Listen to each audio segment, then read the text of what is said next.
Hello po. Tara, let's go na po natin ang ating pagsi-self-study. Let's go! Ayun na nga po. Alam niyo po ba, gumawa po ako ng reviewer ko. Ito po. Para po, magbabakasyon po ako. Meron po akong reviewer. Kasi yan po ang libangan ko. Ang manood po ng TV, mga videos. Tapos po, pag sumawa na po akong mag-aral-aral, nakikinig na po ako ng mga music. Ang i-discuss ko nga pala, hindi po. Alam niyo po ba kung ano po itong mga reviewer ko na hindi ko na po i-share sa inyo, pansariling aral na lang po.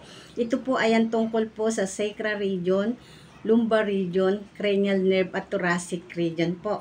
Yan po. Alam niyo po ba dito po sa sacral region, sample lang ko po kayo ng nire-review ko. Yung po ay binubuo po ng L4 to S5 po. Saka po yung coccygeal pa. Tapos po, yun nga pong L4, L5 to S1, yun po ay binubuo po nung nakaano po siya sa superior gluteal nerve. Yun po.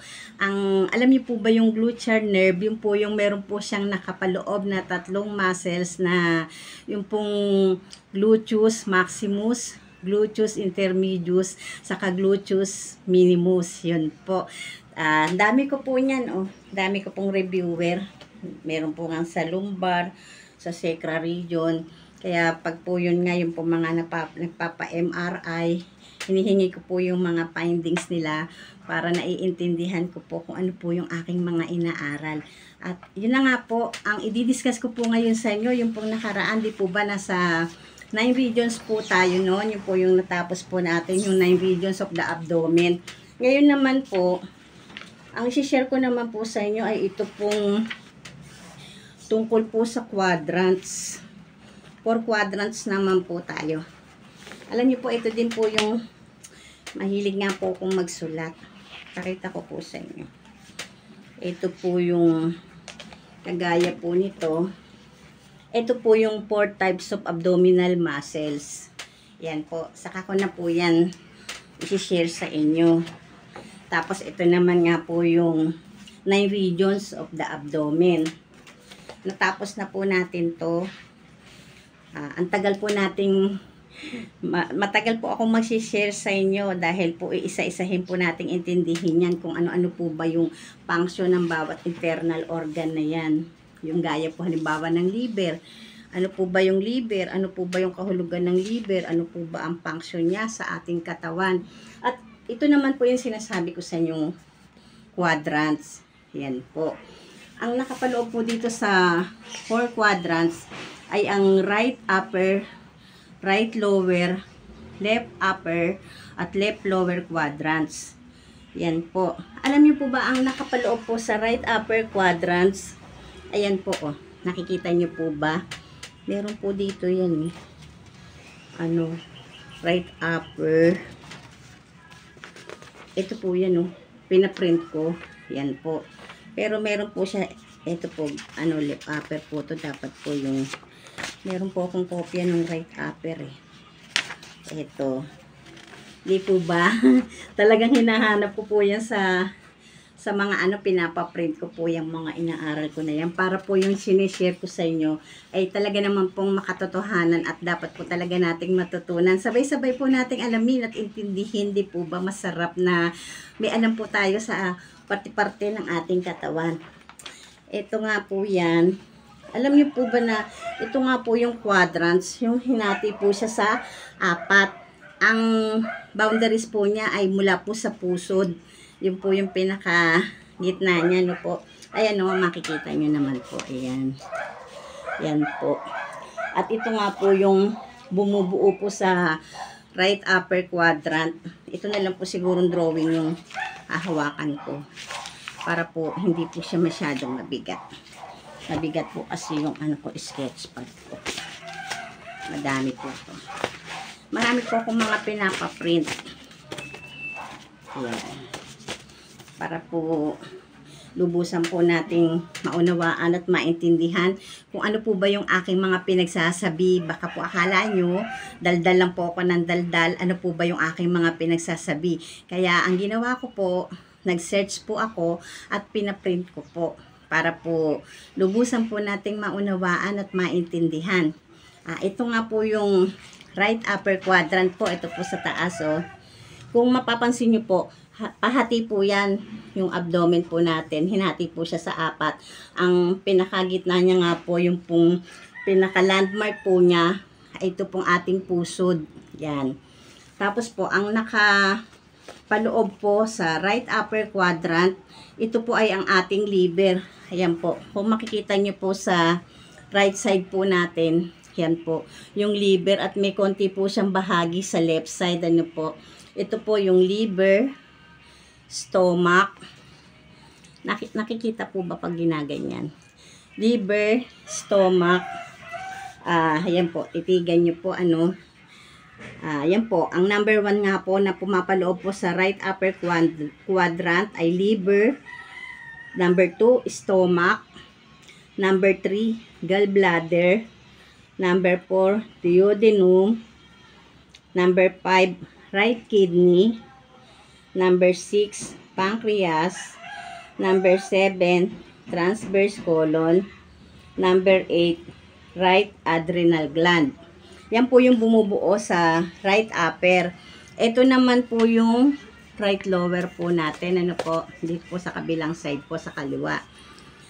Binubuo naman po ng right lower quadrant ay, ang bumubuo po ay ang small intestine, number 2, large intestine, number 3, cecum, number 4, appendix, number 5, right ureter, number 6, right reproductive organs, number 7, ovary, number 8, fallopian tube, number 9, spermatic cord.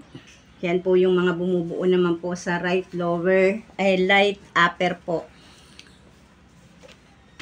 Hindi, right lower na pala po ito. Ito pala po yung right upper. Ano po, sorry. Ito naman po yung bumubuo po sa ating left upper quadrant. Binubuo po siya ng liver, left adrenal gland, number 3, stomach, number 4, left kidney, number 5, pancreas, number 6, spleen. Nasaan na po tayo? Dito na po tayo sa nasa left na po tayo, no? Ayun po, spleen. Number 7, transverse colon. Number 8, intestine. At ang left lower naman po, left lower quadrant naman po ay binubuo po ng small intestine, large intestine, number 3, left ureter, number 4, left reproductive organs. Saka po yung fallopian tube, ovary, spermatic cord, sigmoid colon. Yan po, yung mga bumubuo po sa ating left lower. Di po ba napakaganda po na nakikita po natin ang maayos na ito pala po ang laman ng ating tiyan, ng ating pong abdominal. Ano po, yung abdomen po natin, meron pala po siyang 4 quadrants. Di po ba nung una po, ang diniscuss ko po ay yung 9 regions. At yun nga po yung mga nakapaloob nga po dun sa regions. Di po ba nakita naman po natin yung nakaraan na ang dami din po. Ito nga po yun, no, yan po yung mga bumubuo sa regions. At siyam na parte nga po to sa ating abdomen. Binati po sa 3, mula po sa ibaba po na ating xiphoid process. Tapos po, dun po sa nakapagitna po yung ating belly button, yung ating pong umbilical region. Tapos nga po yung sa baba na po, yung sa parteng puson, yun po. Tapos may kanya-kanya nga po yan. Ayan po, dami di po ba? Yan. Kahit pa paano po, hindi ko man po siya makabisado lahat. Alam ko na po yung mga position po niya sa ating abdomen. Kasi Napakahirap din pong magkabisado. Pero kahit papano po, yung alam mo na po yung parte-parte na ito pala yung parte ng abdomen. Meron palang internal organ dito na yun yung pangalan, di po ba? Gaya po ng pag humawak ka po sa bandang itaas, nandiyan po yung diaphragm, yung mga ganun po ba? Tapos po, baba pa po doon, meron na pala pong liver. Tapos po, meron pa po siyang mga sternum, body of sternum po dyan sa mga center body po natin na yan. Di po ba napaka-hirap pala pong aralin ng ating human anatomy. Pero natitiyak ko naman po na habang ako po'y nabubuhay, tsak po na kahit kaunti ay meron po akong maiintindihan. Hindi naman po kailangang lahat ay maintindihan ko. Ang mahalaga lamang po para sa akin ay alam ko po yung ginagawa ko, alam ko po yung hinahawakan ko. Dahil yung mga nakapaloob po doon ay mga pandoktor na po yun. Kaya nga po, sa bawat touch ko po at nakakahawak po ako na may kakaiba po sa kanilang nararamdaman. Nag-iisip na po ako kung anong klaseng ano po bang tawag dito, kung sinong doktor po yung aking ire-repair. Na halimbawa po, kung sa mata po ang problema, ituturo ko po sila sa optometrist, sa ENT, or kaya po ay sa ophthalmologist. At pag naman po sa ating mga sa tiyan, sa abdomen po, sinasabihan ko po silang magpa-ultrasound, magpa-abdominal ultrasound po, ganun.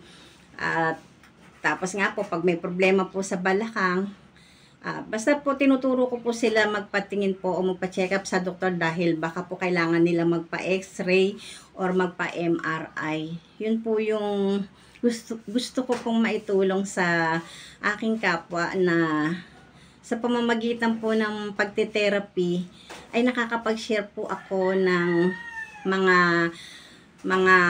dapat po nilang malaman kung ano po yung kanilang nararamdaman at kung saang doktor po sila dapat pumunta. Di po ba laking tulong po para sa, lalo na po sa mga mahihirap na magpapatingin lamang po pag po talagang yung hindi na kinakaya yung sakit. Kasi nga po, napakahalaga po ng bawat sentimo. Napakahalaga po ng piso para po sa mahihirap dahil hindi po ganun kadaling kitain ng pera. Kaya, paano po? Nakapag-share po ulit ako sa inyo. Bukas na lang po ulit. Nagpapakilala pong muli ang eksperyensiyadang terapista at lagi pong gumugo na ngayon. Kaya, let's go! Bye-bye po!